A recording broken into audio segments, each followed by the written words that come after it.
ଭୁବନେଶ୍ୱର ଦିବ୍ୟାଙ୍ଗ ଭଉଣୀମାନଙ୍କ ସଫଳତା କାହାଣୀ ଆମ ସମସ୍ତଙ୍କ ପାଇଁ ପ୍ରେରଣା।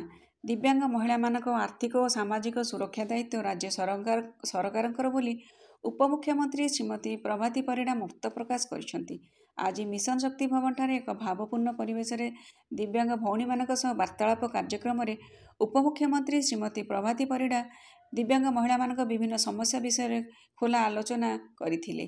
ପର୍ଯ୍ୟଟନ ସ୍ଥାନକୁ ଦିବ୍ୟାଙ୍ଗ ଅନୁକୂଳ କରିବା ନିମନ୍ତେ ସେ ନିର୍ଦ୍ଦେଶ ଦେଇଛନ୍ତି।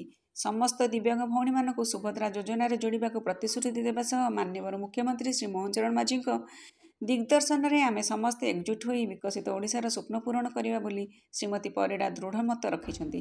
ଦିବ୍ୟାଙ୍ଗ ମହିଳାମାନଙ୍କ ଦକ୍ଷତାକୁ ମଞ୍ଚ ପ୍ରଦାନ କରିବା ପାଇଁ ରାଜ୍ୟସ୍ତରୀୟ କ୍ରୀଡ଼ା ଓ ସାଂସ୍କୃତିକ କାର୍ଯ୍ୟକ୍ରମର ଆୟୋଜନ କରିବା ପାଇଁ ସେ ନିର୍ଦ୍ଦେଶ ଦେଇଛନ୍ତି। ପ୍ରତି ଦିବ୍ୟାଙ୍ଗମାନେ ନିଜ ନିଜର ଅନୁଭୂତି ବାଣ୍ଟିବା ସହ ସଙ୍ଗେ ନିଭାଇଥିବା ସମସ୍ୟାଗୁଡ଼ିକୁ ଉପସ୍ଥାପନା କରିଥିଲେ।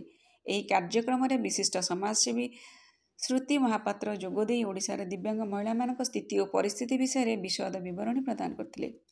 କାର୍ଯ୍ୟକ୍ରମରେ ମହିଳା ଓ ଶିଶୁ ବିକାଶ ବିଭାଗର ପ୍ରମୁଖ ଶାସନ ସଚିବ ଶ୍ରୀମତୀ ଶୋଭା ଶର୍ମା, ନିର୍ଦ୍ଦେଶିକା ମୋନିଷା ବାନାର୍ଜୀ, ମିଶନ ଶକ୍ତି ବିଭାଗ ନିର୍ଦ୍ଦେଶିକା ମୋନିକା ପ୍ରିୟଦର୍ଶିନୀ ଯୋଗ ଦେଇଥିଲେ।